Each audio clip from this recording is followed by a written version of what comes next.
ദേവസ്വം ഭൂമിയിൽ പലസ്തീൻ അനുകൂല പരിപാടി നടത്തിയ ജമാഅത്തെ ഇസ്ലാമി പ്രവർത്തകർക്കെതിരെ കേസ്. ജമാഅത്തെ ഇസ്ലാമിയുടെ വിദ്യാർത്ഥിനി വിഭാഗമായ GIOയുടെ 30 പ്രവർത്തകർക്കെതിരെയാണ് കേസെടുത്തിരിക്കുന്നത്. അനുമതി ഇല്ലാതെയാണ് ദേവസ്വം ഭൂമിയിൽ പലസ്തീൻ അനുകൂല പരിപാടി നടത്തിയത്. സമൂഹത്തിൽ സ്പർദ്ധ ഉണ്ടാക്കുക എന്ന ലക്ഷ്യത്തോടെയാണ് തിരുവോണദിനത്തിൽ പരിപാടി നടത്തിയതെന്ന് കണ്ടെത്തിയതിനെ തുടർന്നാണ് പഴയങ്ങാടി പോലീസ് കേസെടുത്തിരിക്കുന്നത്. മാടായിപ്പാറയിലാണ് തിരുവോണ ദിനത്തിൻ്റെ അന്ന് ഇത്തരത്തിലൊരു പ്രകടനം നടന്നത്. GIO പ്രവർത്തകയായ അസ്ര ശിഹാബ് അടക്കം 30 പേർക്കെതിരെയാണ് കേസ് രജിസ്റ്റർ ചെയ്തിരിക്കുന്നത്. തിരുവോണ ദിനത്തിൽ മാടായിപ്പാറയിൽ പലസ്തീൻ അനുകൂല പ്രകടനം നടന്നതിന്റെ ദൃശ്യങ്ങൾ സോഷ്യൽ മീഡിയയിൽ വ്യാപകമായി പ്രചരിക്കുന്നുണ്ട്. അഡ്വക്കേറ്റ് കൃഷ്ണരാജ് പങ്കുവച്ച ദൃശ്യങ്ങളാണ് പ്രേക്ഷകർ കാണുന്നത്.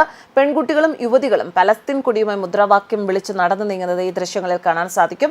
വളരെ പുരാതനമായ മാടായിക്കാവിന്റെ അധീനതയിൽപ്പെട്ട സ്ഥലമാണ് മാടായിപ്പാറ. ഇവിടെ മറ്റു പരിപാടികൾ നടത്താൻ പാടില്ല എന്ന ഹൈക്കോടതിയുടെ നിർദ്ദേശം നിലവിലിരിക്കുകയാണ്. പരിസ്ഥിതി പ്രാധാന്യമുള്ള ജൈവ വൈവിധ്യമുള്ള പ്രദേശത്താണ് ഒരു അനുമതിയും കൂടാതെ GIO പ്രകടനം നടത്തിയത്. സംഭവത്തിൽ BJPയും മാടായിപ്പാറ സംരക്ഷണ സമിതിയും പ്രതിഷേധവുമായി രംഗത്തെത്തിയിരുന്നു. പവിത്രമായ മാടായിപ്പാറയെ മലീമസപ്പെടുത്താൻ ഗൂഢനീക്കമാണിത് എന്ന് BJP കണ്ണൂർ നോർത്ത് ജില്ലാ അധ്യക്ഷൻ KK വിനോദ് കുമാർ പറഞ്ഞു.